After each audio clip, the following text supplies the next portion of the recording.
Après 37 ans de combat politique, l'UDPS est parvenu enfin à accéder à la présidence de la République démocratique du Congo par l'élection de Félix-Antoine Tshisekedi Tshilombo. Au-delà du générique UDPS, y a-t-il des petites mains dans ce parti qui ont concouru à cette victoire? Dans son émission Entretien, l'info en ligne des Congolais de Belgique pose 5 questions à Francis Atuna, coordinateur de Force défensive de l'UDPS. Madame, Messieurs, bonsoir. Nous recevons aujourd'hui comme invité Monsieur Francis Atuna. Il se présentera tout à l'heure.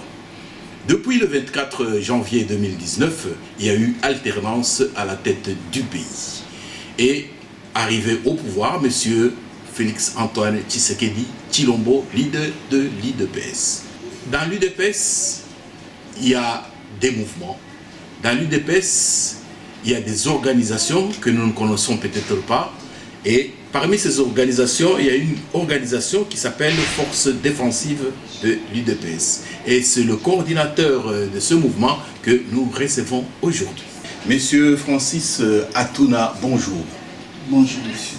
Et si vous devriez vous présenter pour nos téléspectateurs et nos lecteurs, que diriez-vous de vous-même? Merci. Je suis monsieur Francis Atuna. Je suis le coordonnateur de la force défensive de l'UDPS Diaspora. Voilà. Et vous pouvez aussi présenter la force défensive de l'UDPS dans la diaspora. Ok. La force défensive de l'UDPS est une association de membres de l'UDPS au départ. Et voilà, ça a été créé depuis le 20 août 2011 à Kinshasa, initié par aussi Chimanga. Et voilà, comme nous étions dans l'opposition, donc on a travaillé vraiment sur le cadre national. Alors maintenant que nous sommes au pouvoir et nous devons élargir notre message, notre champ d'action, c'est pour cela aujourd'hui les gens seront étonnés de voir la force défensive ici en Europe. Depuis le 24, avant de parler donc, du bilan ou de ce qu'a fait l'actuel président qui est de votre parti, vous pouvez donner les valeurs, ou plutôt les objectifs de votre force, de votre mouvement. Les objectifs? Oui. Ah d'accord, ok. La force défensive a pour objectif de pouvoir contribuer à la réussite des mandats publics exercés par les membres de l'UDPS à tous les niveaux. Donc je dirais la présidence de la République, les ministères, les gouvernorats, tout. Donc nous sommes là pour donner un coup de pouce, pour vulgariser leurs idées, et cela nous permet de conscientiser, mobiliser les gens pour qu'ensemble nous puissions accéder à ces changements, à ces progrès que la RDC en a besoin. Monsieur Francis Atuna, depuis le 24 janvier 2019, il y a eu une passation de pouvoir à la tête du pays. C'est monsieur Félix-Antoine Tshisekedi Tshilombo qui est devenu président de la République, qui était président de votre parti. Cela fait déjà 4 mois et des jours qu'il est au pouvoir. Si vous devriez jeter un coup d'œil sur les 4 mois passés par monsieur Tshisekedi au pouvoir, que diriez-vous? Merci. Déjà, je dirais que c'est une satisfaction énorme. Pourquoi? La première des choses, parce que moi j'étais à Kin, avant, pendant et après les élections. Il y a d'abord ce que nous avons toujours combattu, ce que les Sphinx ont toujours combattu, c'est-à-dire la liberté d'expression. Ça, c'est la première des choses. Combattu pour la liberté de l'expression. Donc, que le peuple exprime ce qu'il pense. Vous savez, à l'UDPS, c'est la pyramide renversée. Nous voulons ça. Il n'y a pas un petit peuple, il n'y a pas un grand peuple, mais toute personne est capable de parler ce qu'il pense sur l'avenir de son pays. Ça, c'est des 1. Vous allez le remarquer, même au sein de partis qui sont en opposition. Donc, ils sont libres aujourd'hui de pouvoir exprimer leurs sentiments. C'est vraiment une fierté pour nous. Et la deuxième chose, pendant que j'étais aussi à Kin, avant même que le président puisse officiellement lancer son message du 100 jours, il y avait déjà des travaux. Ça, c'était la préoccupation qui a marqué vraiment notre pays. tout de suite, il avait entamé avec les travaux un peu partout. Vraiment pour moi, c'est déjà un message fort, une vision claire qu'il faut reconstruire notre pays. Et Monsieur Atouna, il y a eu les funérailles du Sphinx. Quel regard avez-vous par rapport à ce qui s'est passé? Nous avions eu deux sentiments à la fois, regret et joie. C'est un héros pour nous et c'était une fête, on devait célébrer cela. Et malgré des difficultés, ça a pris beaucoup de temps, mais nous sommes très satisfaits. Merci encore une fois par la coordination qui ont tout fait pour que cela se passe ainsi. Bravo. Moi je pense ça va réconcilier le peuple. Déjà ici à Bruxelles, nous avions assisté à la messe, et aussi à Kinshasa, les gens ont réalisé combien il était beaucoup plus grand. Et j'estime, et je l'ai senti aussi, qu'il y aura une réconciliation énorme. Je les vois parce que je suis contacté par ceux-là qui nous partageaient par notre vision, mais aujourd'hui ensemble, ils sont avec nous pour nous encourager, pour nous soutenir, bien qu'ils sont dans d'autres parties, mais j'ai des témoignages. Très prochainement, on pourra même faire des émissions ensemble. Voilà pour moi. Durant donc la campagne électorale, j'ai fait une petite marche arrière. Il y a eu un regain de repli identitaire, ce qu'on appelle vulgairement le tribalisme. Comment vous aviez ressenti ça? Dans tous les deux côtés ou bien il y a... Non, d'une façon générale, on a senti ce regain-là, par-ci, par-là. Ce n'est pas tout le monde, mais il y a quand même des extrémistes de tous bords qui vraiment donc, prêchaient un peu pratiquement tribu. Franchement, c'est un regret personnellement pour moi et aussi pour le président de la République. Vous savez, les gens ont confondu les choses. Ce n'était pas une victoire d'un tribu ou de telle province, non, pas du tout. C'est une victoire pour tous les Congolais. Et vous avez même remarqué, nous, au sein de l'UDPS, même au sein de la force défensive, nous quatre, nous n'avons pas répliqué à ce genre de propos. Non, c'est vraiment regrettable. J'allais même dire, on a été, moi personnellement, j'ai été surpris de prendre connaissance d'une chose terrible qui s'est passée au Bandundu.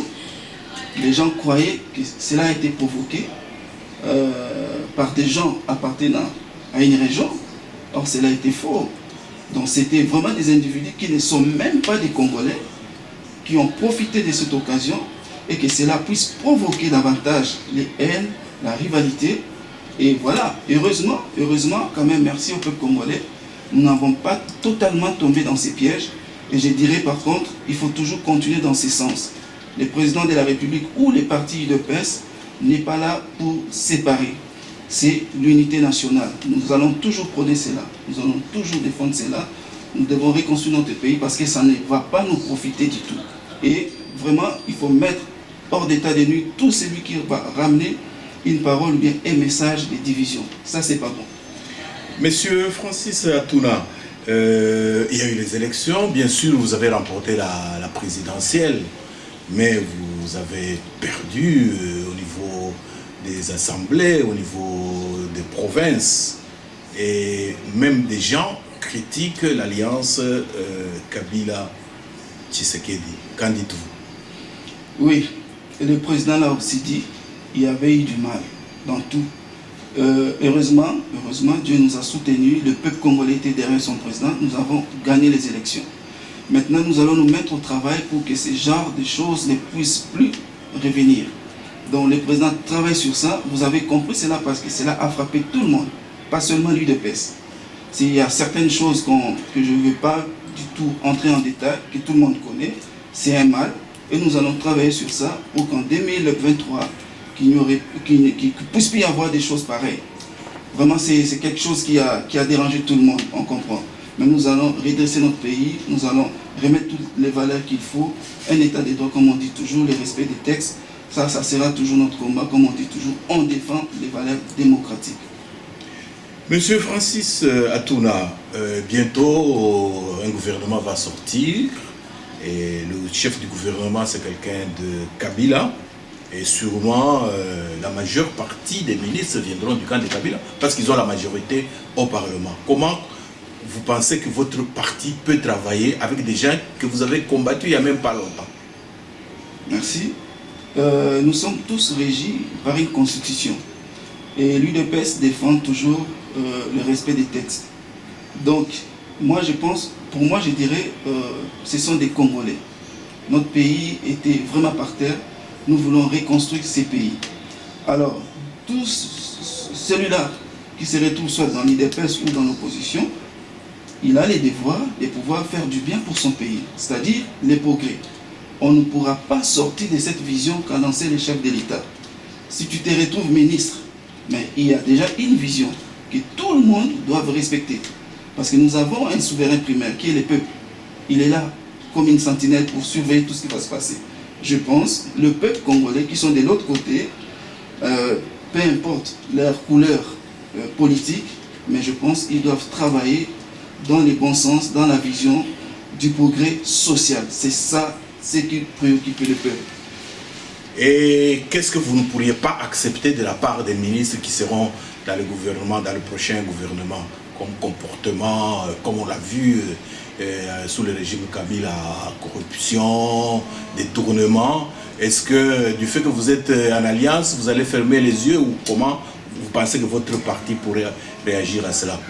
Justement, comme je viens de le dire, il y a un souverain primaire qui est le peuple, qui contrôle tout, qui surveille tout. Ça ne sera pas comme avant. Aujourd'hui, le peuple est libre d'exprimer ses sentiments, est libre de présenter ce que lui, il voit, comment il voit les choses évoluer. Donc je ne pense pas, ces mandataires de l'État, ils auront cette liberté de pouvoir faire n'importe quoi. Parce qu'il y aura toujours un peuple derrière. Et ce peuple est derrière son président de la République. Merci beaucoup, M. Francis Atouna, pour cet entretien. Et est-ce qu'il y a une question que je ne vous ai pas posée, que vous auriez aimé que je la pose, et vous la posez, vous y répondez comme dernier mot? Merci. J'aimerais dire une chose. La force défensive ici en Belgique, partout dans le monde, nous sommes là pour donner notre apport aux mandataires de l'État, c'est-à-dire que nous analysons aussi des projets qui pourront donner des solutions, des voies et moyens pour que notre pays aille de l'avant. Nous ne parlons pas que politique, nous développons aussi des sujets à caractère social. Et justement, comme nous sommes là, nous sommes en contact avec des partenaires, ceux-là qui viendront donner un coup de force à notre président pour qu'il y ait des entreprises, pour qu'il y ait des œuvres à caractère social et que tout le peuple puisse se retrouver. Nous, la vision, ce n'est pas rester derrière le président pour demander quoi que ce soit, mais nous voulons aussi apporter quelque chose. Nous sommes en contact avec des grandes personnes que vous connaissez ici en Belgique, nous allons épargner de citer les noms. Donc très bientôt, vous allez voir un grand changement au pays. Et je signale déjà que la force défensive n'est pas seulement qu'en Belgique, il y en a en France, bientôt à Londres, en Allemagne, en Angola, à Brazzaville, au Cameroun et très bientôt au Kenya. Donc nous travaillons pour ça, nous mobilisons les gens. Vous disiez? La force défensive n'est pas seulement qu'en Belgique, il est maintenant en France, à Londres, à UK, en Allemagne, en Angola, à Brazzaville, dont je salue les coordonnateurs, au Cameroun et très bientôt au Kenya. À Kisangani, dans les provinces en RDC, la force défensive vraiment accomplit sa mission de mobiliser, de conscientiser le peuple pour qu'ensemble nous puissions reconstruire notre pays. Nous n'avons qu'une seule chose que nous devons protéger, c'est notre nation, la RDC. Monsieur Francis Atouna, l'info en ligne de Congolais de Belgique, vous remercie pour cet entretien. Merci beaucoup, Checkfit.